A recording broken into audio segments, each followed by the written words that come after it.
CWC के वरिष्ठ नेतागण, प्रदेश कांग्रेस कमेटियों के अध्यक्षगण, CLP के सारे नेता, AICC के पदाधिकारी, सभी यूथ कांग्रेस, महिला कांग्रेस, सभी फ्रंटल्स के पदाधिकारी, आप सबको इस सभा में बहुत बहुत स्वागत और मेरा नमस्कार। आज इस वीरों की धरती पर खड़े हुए मुझे गर्व महसूस होता है कि यहाँ की सरकार कांग्रेस की सरकार है। मुझे गर्व है कि राजस्थान में एक ऐसी सरकार है जिसने कोरोना जैसे भयंकर संकट में एक एक जन की मदद की, जो पीछे नहीं हटे, जो आपके लिए संघर्ष करते हैं और आपके लिए ऐसी योजनाएं लाते हैं जिससे आपका विकास हो। लेकिन ये जानते हुए कि इस प्रदेश में हमारी सरकार है, मुझे ये भी मालूम है कि प्रदेश और देश की जनता आज बहुत संकट में है। मुझे मालूम है कि जिस तरह से हमारा देश चल रहा है, जिस तरह की सरकार केंद्र में है, उसकी नीतियों से आप पर कैसे कैसे संकट है और आप किस संघर्ष से गुजर रहे हैं। आज ये रैली महंगाई हटाओ रैली है। आप सब इतनी बड़ी तादाद में यहाँ क्यों आए हैं? आप इसलिए आए हैं क्योंकि आपका जीना मुश्किल हो गया है। आप इसलिए आए हैं कि आज एक गैस सिलेंडर 1000 रुपए का हो गया है। आप इसलिए आए हैं कि सरसों का तेल आपको 200 रुपए में मिल रहा है। पेट्रोल और डीजल के दाम आसमान छू रहे हैं। आप इसलिए आए हैं क्योंकि आपका रोजाना का जीवन मुश्किल हो गया है और इस संघर्ष में आपकी कोई सुनवाई नहीं है। देखिए, दो तरह की सरकार होती है। एक ऐसी सरकार होती है जिसका लक्ष्य होता है सेवा, समर्पण और पब्लिक से सच्चाई की बात, और एक ऐसी सरकार होती है जिसका लक्ष्य होता है झूठ, लालच और लूट। और आज की जो केंद्र सरकार है वह यही दूसरी तरह की सरकार है। इसे अच्छी तरह से पहचानिए। जितना पैसा विज्ञापनों में खर्चा जाता है, उतना पैसा किसानों को क्यों नहीं दिया जाता? मुझे पता चला कुछ दिनों पहले कि जिस प्रदेश में मैं काम करती हूँ, उत्तर प्रदेश में, उस प्रदेश में सरकार हजारों करोड़ रुपए सिर्फ विज्ञापनों पे खर्च कर रही है। लेकिन वही सरकार किसान को खाद दिलवा नहीं पा रही है। उसी सरकार में एक गांव है जहां मैं 4 ऐसे परिवारों से मिली जिनके मुखिया खाद की लाइन में खड़े खड़े गुजर गए, क्योंकि 2-3 दिनों से खाद वितरण की लाइन में खड़े थे और उनको खाद नहीं मिला। घर नहीं गए, डर था लाइन छोड़ दूंगा तो खाद नहीं मिलेगी, वहीं पे गिर पड़े। मैं ऐसे परिवार से मिलके आई हूं जिनके पति, जिनके सदस्य कुचले गए हैं इसी सरकार के मंत्री के बेटे की जीप के पहियों के तले। मैं उनकी विधवाओं से मिली हूं, उनकी बेटियों से मिली हूं, और मैं जानती हूं उनके मुंह से उन्होंने मुझे बोला कि हमें न्याय चाहिए, लेकिन इस सरकार से हमें न्याय कभी नहीं मिल सकता, कभी नहीं मिल सकता न्याय, क्योंकि इसी सरकार का मंत्री अभी भी हमारे प्रधानमंत्री के साथ मंच पे खड़ा रहता है, जिसके बेटे ने हमारे पति को कुचला, जिसके बेटे ने हमारे बेटे को कुचला। तो जो सरकार केंद्र में है वो निश्चित है कि जनता की भलाई नहीं चाहती, आपके लिए काम नहीं कर रही है। किसके लिए काम कर रही है? स्पष्ट है, पूरी दुनिया देख रही है, पूरा देश देख रहा है कि ये सरकार सिर्फ कुछ गिने चुने उद्योगपतियों के लिए काम कर रही है।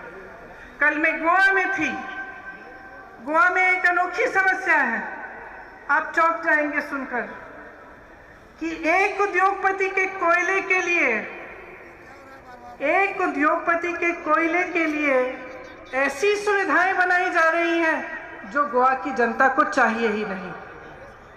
वहां गई, मुझे बताया गया बड़ी बड़ी सड़क बन रही है, किस लिए? उनके यातायात के लिए नहीं, जनता के लिए नहीं, एक उद्योगपति के कोयले को इधर से उधर ले जाने के लिए। जब किसान आंदोलन कर रहे थे, महीनों से बैठे हुए थे दिल्ली के बॉर्डर पे, तो हमारे पर्यटक प्रधानमंत्री अपने घर से निकलकर 10-20 किलोमीटर दूर जहां लाखों किसान बैठे थे वहां नहीं जा पाए। पूरा साल निकल गया, वहां नहीं जा पाए। दुनिया भर में भ्रमण किया, अमेरिका गए, चाइना गए, तमाम देशों में गए, लेकिन अपने दुखी किसानों से बात करने नहीं जा पाए। ये ऐसी सरकार है, समझ लीजिए, जहां पे प्रधानमंत्री पर्यटन में व्यस्त रहते हैं, अपने उद्योगपति मित्रों को एक दिन में हजारों करोड़ रुपए कमाते हैं, उनको कमाने में व्यस्त हैं। और वही सरकार है जिसमें आज इस देश का किसान एक दिन में मात्र 27 रुपए कमा रहा है। समझ लीजिए, आपने अपना विश्वास किस में डाला? जब आपने इनको चुना, आपकी एक आस्था थी, आपकी आशा थी कि देश तरक्की करेगा। उस समय बहुत बड़े बड़े भाषण देते थे कि 70 सालों में कांग्रेस ने कुछ नहीं किया। मैं उनसे पूछना चाहती हूँ, 70 साल की रट छोड़िए, हमें बताइए 7 सालों में क्या किया है?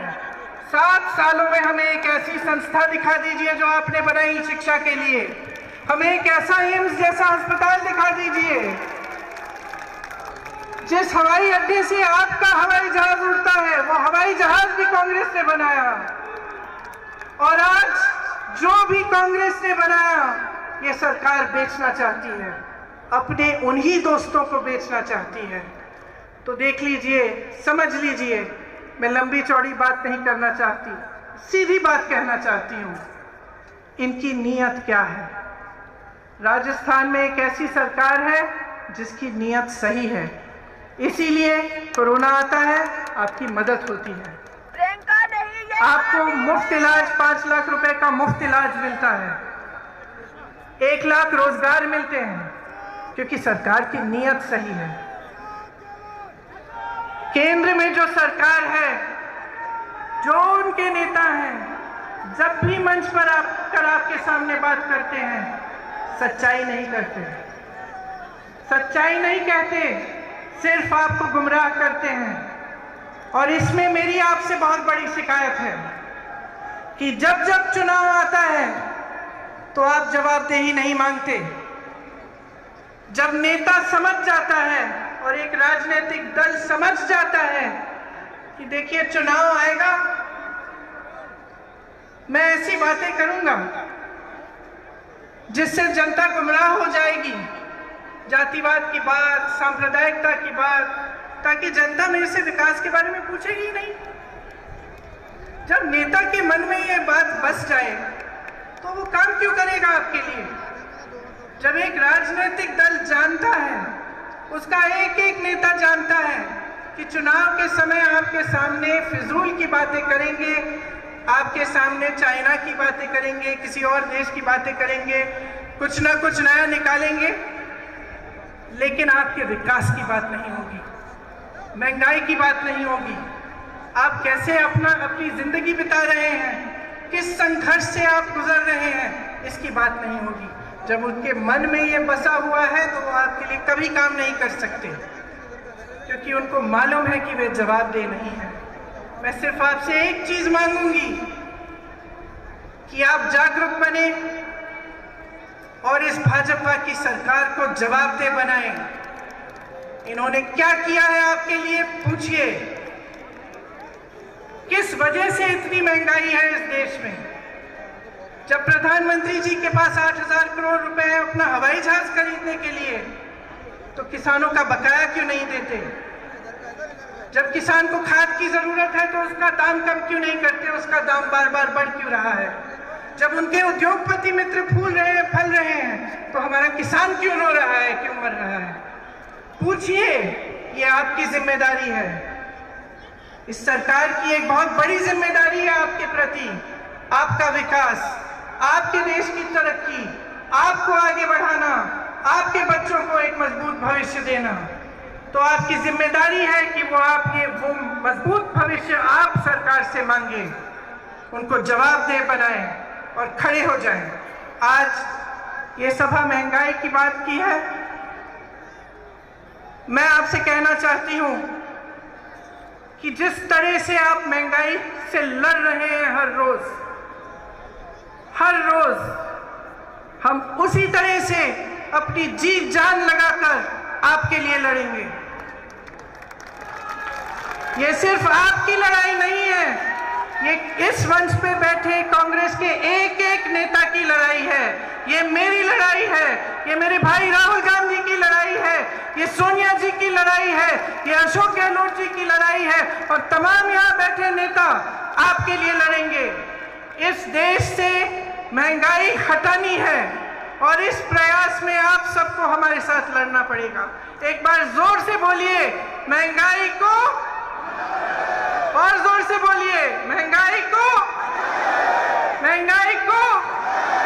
और इस प्रयास में हम बिल्कुल पीछे नहीं हटेंगे। हम आपके साथ हैं, आपकी लड़ाई हम लड़ते रहेंगे। धन्यवाद। जय हिंद। साथियों, मुझे आप लोगों को बताते हुए बड़ी खुशी है कि जिनका हम इंतजार कर रहे हैं, श्रीमती सोनिया गांधी जी और राहुल गांधी जी दोनों हमारे बीच में आ गए हैं। और मैं आप सब लोगों से अनुरोध करूंगा, सब लोग अपने अपने स्थान पे